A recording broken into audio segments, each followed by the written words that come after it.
Are you really safe from hackers, or are you kidding yourself?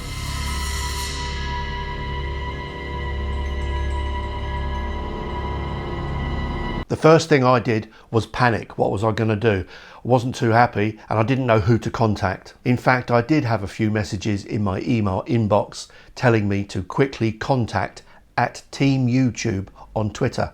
And I wasn't anything to do with Twitter, never been on it in my life. So I opened an account and managed to contact at Team YouTube. They got back to me and tried to help me via messages back and forth online. The one thing I couldn't do was I couldn't get into anything, so I couldn't access any form of questionnaire to send off to the YouTube team. I was in great difficulties with that because I had no Google account, nothing. So everything was gone and I couldn't log into anything to access anything. So there was nothing really much I could do. So the at Team YouTube guys put me onto the YouTube people, who then sent me a questionnaire. The questionnaire arrived only about a few hours later. The problem with that questionnaire is it asks you a lot of questions, and if you don't have those answers to hand and you're panicked and you're stressed from being hacked, it's a very difficult thing to deal with because you just don't know the answers and you can't send the form back with any answers missing. So if you don't know the answer to something, you're kind of in trouble because it won't go back and they won't investigate. So in my case, anything I didn't know, I just put something just to make them think it was the answer.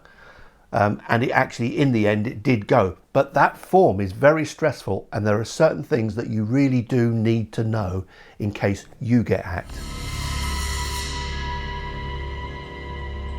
The first thing that you need to know is your IP address, and that's the easiest thing, but again, when you're in panic mode, it's not always as easy as you think. So what you do is you go onto your computer, type in myipaddress.com and your address will be sent back to you. So that one is an easy one, my IP address. Make sure you have your IP address. They will also ask you for your channel ID or your channel URL. If you don't know your channel URL, they don't really know what they're looking for. So you need to know your channel URL, and even better, when it was created. They'll also probably ask you for your last video, what it was called. So they'll ask for the title of your last video, and again, even better, the URL of your last video.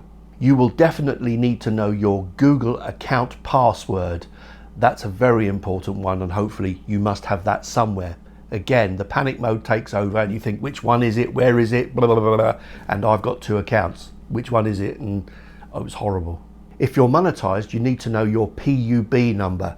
Now that's something I hadn't written down and I couldn't access because my account was missing. You need to have your Google account running in order to get into AdSense. So if you can't get into AdSense, you can't get your PUB number. So it's a good idea to have that somewhere. So to recap, have your IP address, your channel ID for YouTube or the URL, the name of your last video, and even better, the URL, your PUB number, which is your AdSense. You need those to hand straight away for YouTube to be able to do anything. If someone asked you for those details from YouTube, could you do it without actually going on YouTube or going onto Google? Have you got them stored somewhere? That's the key to your security. Cheers for now.